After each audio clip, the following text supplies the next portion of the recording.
That caller got so distraught that she had to actually hand her cell phone to somebody else. You know, it's hard on the teen suspects' families, too. The mother of one of those teens spoke just a short time ago.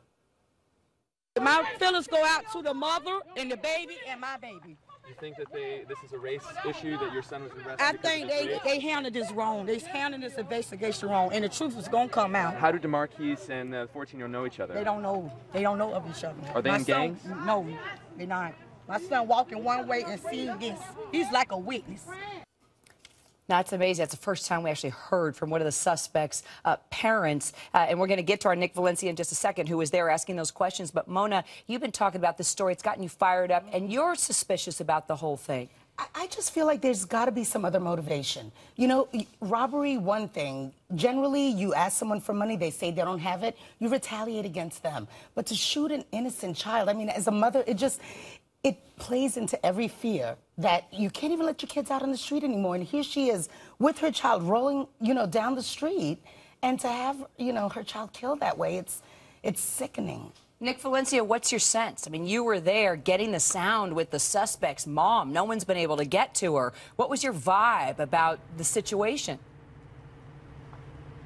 It's a very chaotic situation. I think there's a lot of emotions at play here, Kira. This town is only about 15,000 people. It's a very small town. It's the type of place where everyone knows somebody that knows someone else. They're all connected and intertwined. This case has a lot of people talking here. Now, the official line that we're getting from police is that this is a quiet neighborhood. This doesn't happen in a place like this. But in fact, just a few years ago, our producer, Chris Yude, was here in August of 2009 when a man was charged with the beating deaths of his family, 8 people in that case. And also, recently we've spoken to a lot of residents, and they say crime is on the rise here in Brunswick. I spoke to a resident yesterday who said there's been a rise in murders recently. Of course, police have not released a clear motive in this case, and it wouldn't do us any good to speculate, Kira. Hey, yeah, that's go what ahead, I was going Mona. to say. There has to be some underlying anger, some underlying tension. That's such a senseless act that it defies convention. It defies normal thinking. Yeah, it's like, where does a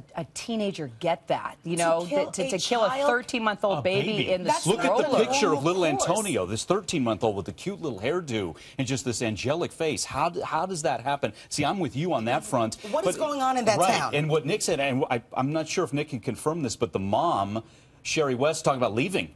Does not feel safe, talking about I believe going back to New Jersey. Nick had an interview with her. Let's take a listen. This is the second child that people have taken from me in a tragic way. And that I'm so afraid to have any more babies now.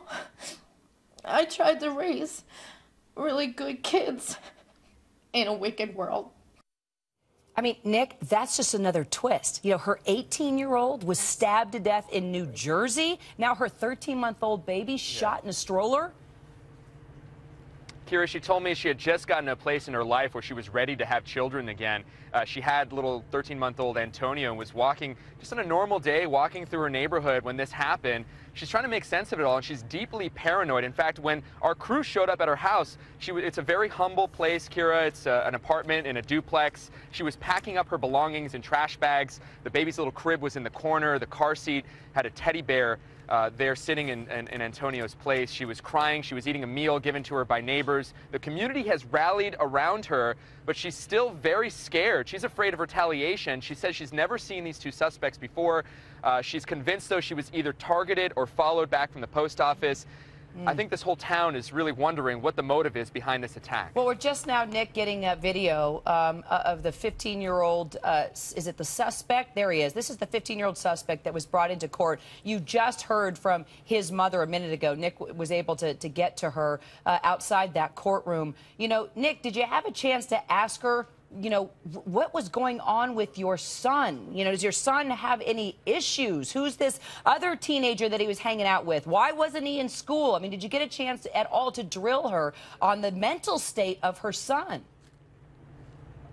We did. We asked her how the two suspects knew each other. She claimed that there was no connection between the two. In fact, the whole time she upheld his innocence and said that he was a victim in this whole case, that he witnessed the shooting, and that the 17-year-old suspect, DeMarquise Elkins, in fact, threatened to kill him, and at which point he turned him into police. Now, we're hearing a whole different line from police. I talked to Todd Rhodes. He's the public information officer here in Brunswick, and I told him about this. He said, I said, the family of these two suspects, they're saying that they had nothing to do with this. Not only did I speak to the 15-year-old's mother, I also spoke to the mother of the 17-year-old who upheld his innocence. And I asked the police about that. And he said, in times like this and circumstances like this, there's going to be family members that are never going to want to believe that their loved ones are capable of doing something like this. I looked at the Facebook page of 17-year-old DeMarquise Elkins, and on that page, he claims to be part of a Bloods gang. I asked them if there's a gang problem here. The police officer told me there's just a bunch of wannabes. There's no real gang problem. Well, I'll tell you what, they killed or being charged with